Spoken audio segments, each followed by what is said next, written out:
नमस्कार, आप देख रहे हैं बुलंद आवाज पूजा सिंह के साथ।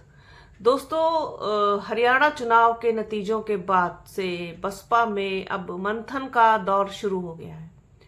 बसपा सुप्रीमो मायावती ने कल जिस प्रकार से प्रेस कॉन्फ्रेंस को संबोधित किया और उसमें उन्होंने अपने मन के उद्गारों को व्यक्त किया। वो चाहती है कि बसपा अपने पुराने तरीके पर लौटे, पुरानी बसपा को फिर से जीवित करना होगा। ये साफ तौर पर कहना है बसपा सुप्रीमो मायावती का, और इसके लिए जितने भी बदलाव संभव होंगे वो किए जाएंगे, चाहे वो कैडर कैंप्स की वापसी हो या फिर पदाधिकारियों को बदलना हो। जो भी बसपा के सिस्टम में लोग शामिल हैं, चाहे उनको ऊपर नीचे करना हो, क्योंकि जरूरी हो गया है ये चीज। मैं लगातार इस चीज पर बात कर रही हूं जब से हरियाणा के नतीजे आए हैं कि आखिरकार चूक कहां हुई है। चूक बसपा की परफॉर्मेंस से है या बसपा ने जिस तरीके से अपनी विश्वसनीयता खोई है। मैं सबसे बड़ी चीज इसमें विश्वसनीयता को मानती हूँ, भरोसे को मानती हूँ। जो भरोसा बसपा ने खोया है, उस भरोसे को वापस पाना बसपा के लिए अब सबसे बड़ी चुनौती बन चुका है कि लोगों में उस विश्वास को कैसे पैदा किया जाए। इसके लिए थोड़े से समय के लिए लोगों से जुड़ाव, लोगों से कनेक्शन इतना काफी नहीं है। लंबा वक्त देना होगा जमीन पर उतर करके लोगों से जुड़ने के लिए, उनका भरोसा जीतने के लिए उनके बीच जाकर के रहना होगा, उनके बीच जाके काम करना होगा। अब जिस तरीके से मान्यवर कांशीराम साहब ने साइकिल पर बैठ करके जो किया, साइकिल से जो किया, वो अकल्पनीय है। उस पर जल्दी से आज के दौर में कोई विश्वास नहीं करेगा, लेकिन वो जानते थे कि लोगों के बीच जाना है, लोगों के बीच अगर लोगों से जुड़ना है तो ये करना पड़ेगा। लोगों के बीच जाना पड़ेगा लोगों से जुड़ने के लिए। वो घर में बैठ के नहीं जुड़ा जा सकता। वो आरामदायक कमरों में और एसी में बैठ करके या फिर दूसरी लग्जरीज के साथ नहीं जुड़ा जा सकता। हालांकि दौर बदला है, मैं ये नहीं कह रही हूँ जो उनके टाइम का जो चीजें थी वो आज के समय में इम्प्लीमेंट कर पाना थोड़ा मुश्किल है, लेकिन चाहे आप जिस तरीके से भी जाए, आपको लोगों के बीच जाना होगा, तभी ये सब चीजें संभव है। और जो कुछ भी बसपा खो चुकी है अपना, जिस तरीके की वो लड़ाई इस वक्त झेल रही है अपने ही, एक कहते हैं ना कि इंसान जब हारता है, जब इंसान अपना भरोसा दूसरों पर से खो देता है, तो उसके अंदर भी एक अंतर्द्वंद चलता है, एक अंतर युद्ध चलता है। तो वो चीज बसपा के अंदर डेफिनेटली चल रही होगी, ऐसा मैं मानती हूँ, हर पल हर क्षण। अब उसमें जो चीजें बदलाव की हैं, वो चीजें जरूरी होंगी कि उनको किया जाए और समय रहते किया जाए। सबसे बड़ी चीज समय की है। जब कोई भी इलेक्शन आ जाए फिर उससे 15-20 दिन पहले आपने काम करना शुरू किया, 1 महीना पहले काम शुरू नहीं है, काफी नहीं है। इसके लिए बहुत पहले से तैयारी करनी पड़ेगी। तो बात आकाश आनंद से जुड़ी हुई है। जिस तरीके से आकाश आनंद हरियाणा में दिखाई दिए, उनके जोश में, उनकी मेहनत में, उनके प्रयासों में कोई कमी नहीं थी। बस मुझे जो कमी अब महसूस हो रही है, जो लगी, क्योंकि नतीजे आने के बाद ही सारी कमियां या सारी चीजें साफ तौर पर दिखाई देती ना। उस समय तो जोश बहुत हाई होता है, मोराल बहुत बढ़ा हुआ होता है। तो उस बढ़े हुए मोराल को हमारा कोई हक नहीं बनता कि हम उसको कम करें, हमें उसे बूस्ट करने की जरूरत होती है। तो अब फिलहाल तो जो जैसा चल रहा था वैसा चल रहा था। हालांकि बहुत अच्छा चल रहा था। ये कहीं से कहीं तक भी कोई कमी नहीं थी किसी भी चीज में, लेकिन बस क्या था ना कि वो उसके लिए समय बहुत कम मिला लोगों से जुड़ने के लिए और उसके लिए और तमाम चीजों के लिए कनेक्ट कर पाने के लिए। हालांकि जो कोशिश की जा सकती थी, प्रयोग जिसे मैं कह रही थी बार बार कि बसपा ने एक बहुत अच्छा प्रयोग, और वास्तव में अच्छा है चौपाले, लेकिन ये चौपाले सिर्फ चुनाव के समय हफ्ता 10 दिन के लिए लगा देना मुझे लगता है काफी नहीं है। इसके लिए और ज्यादा समय की जरूरत है। इसीलिए अब बसपा सुप्रीमो मायावती भी अब धीरे धीरे फैसलों को बदल रही हैं।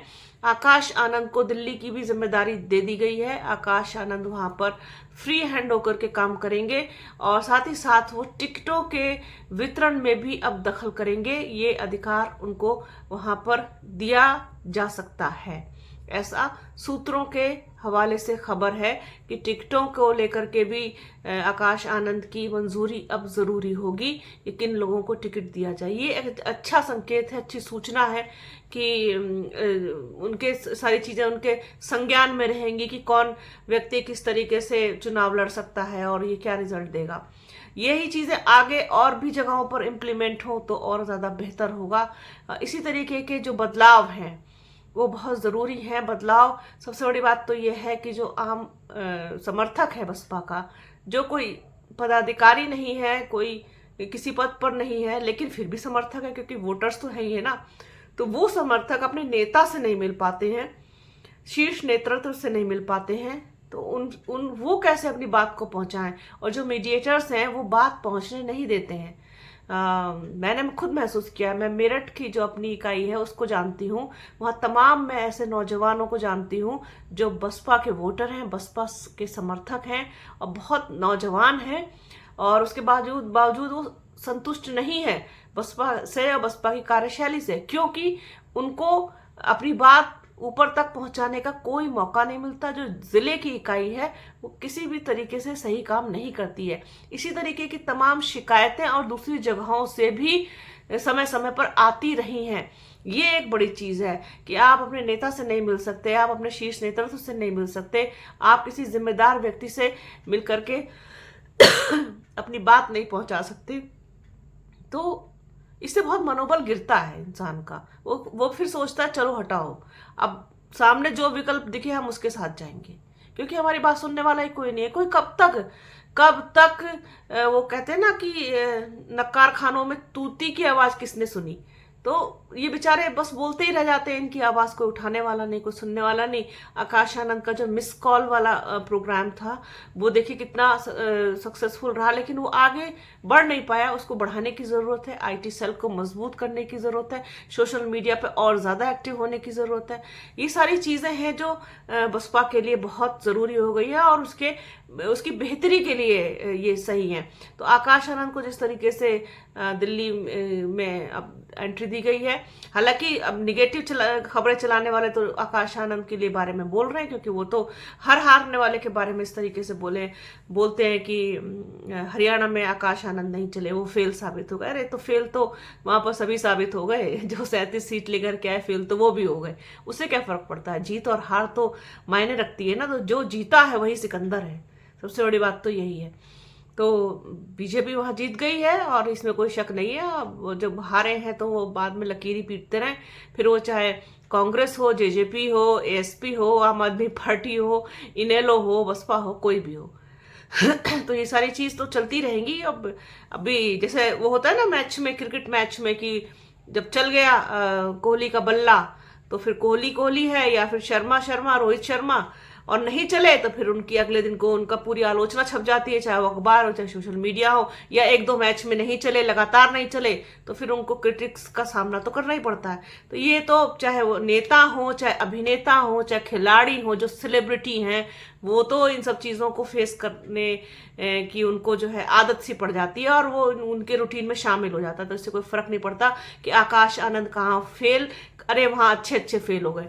उसके बाद फिर बसपा सुप्रीमो मायावती कहाँ फेल, और अभय चौटाला कहाँ फेल, और तमाम चीजें हैं। तो अब आकाश आनंद तो बसपा में ही रहेंगे। आकाश आनंद बसपा के ही हैं। आकाश आनंद कैपेबल है, काबिल है, और उनके कंधों पे जो जिम्मेदारी दी गई उनको उसको बखूबी निभाते हैं, इसमें कोई संदेह नहीं है। पूरी ताकत लगाई उन्होंने हरियाणा में जितनी भी वो लगा सकते थे। आगे आने वाले चुनावों में भी आप उनको देखेंगे स्टार प्रचारक के रूप में देखेंगे। एक स्पार्क जो होना चाहिए नेता में वो उनके अंदर है, सारी खूबियां उनके अंदर है।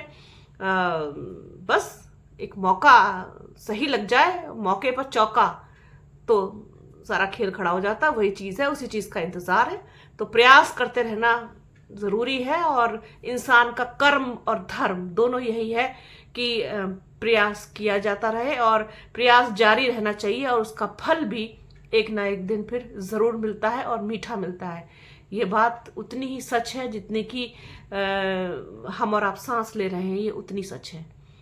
तो ये खबर थी, जानकारी कह लीजिए, क्योंकि मैं लगातार बसपा पे बात कर रही हूँ और मैं करूंगी, ऐसे ही करूंगी, डेली करूंगी बसपा के बारे में। जो कुछ भी मुझे समझ में आएगा निकल करके कि आखिरकार क्या चीजें हैं, क्या कमियां रही हैं, किस तरीके से उसमें सुधार हो सकता है और क्या सुधार हुआ है, वो सब आप तक पहुंचाऊंगी।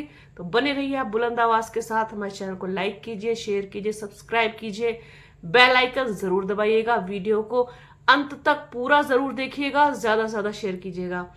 अपना और अपनों का बहुत ख्याल रखिए। जल्द मिलूंगी आपसे एक नए वीडियो में, एक नए मुद्दे के साथ, एक नई चर्चा में। तब तक के लिए जय हिंद।